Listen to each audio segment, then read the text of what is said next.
Well, I think we played, had a great playoff run so far.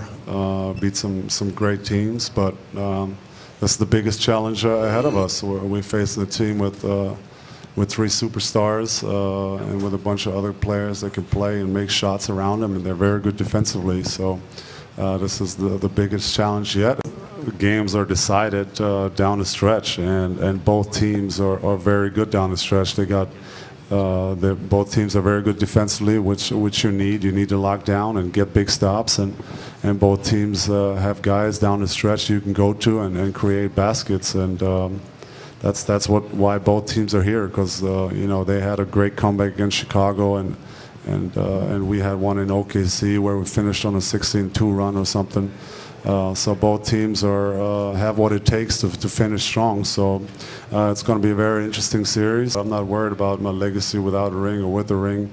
I'm living in the moment. We have another chance, and I'm going for it. And everything after that will fall into place. The next couple of years, we can talk about my legacy once my career is over. But I'm really just focused on winning and being on the best team left standing. The year after the finals, we won 70 games. We thought this is our year.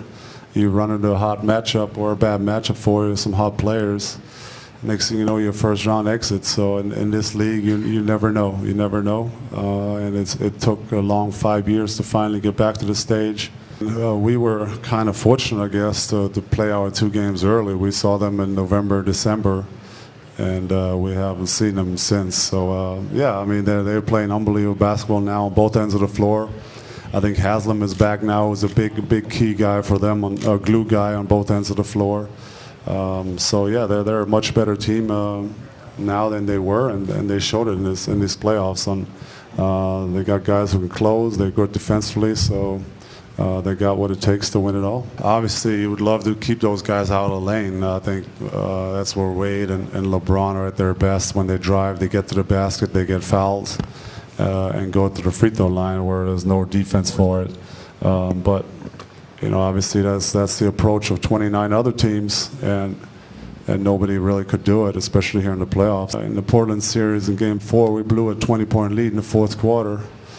And we came back in Game 5 and won a big game. Everybody kind of said we're dead after that, but we're a bunch of veterans who've seen it all in this league, and we recovered from both pretty quick, wins and losses. We know you got to keep an even keel throughout the playoffs, and I think that's what we did, and that's what got us here. So it's a bunch of veterans, obviously led by Jay Kidd, who's a fossil, but he's amazing and still on both ends of the floor and leading this team. So he's been amazing.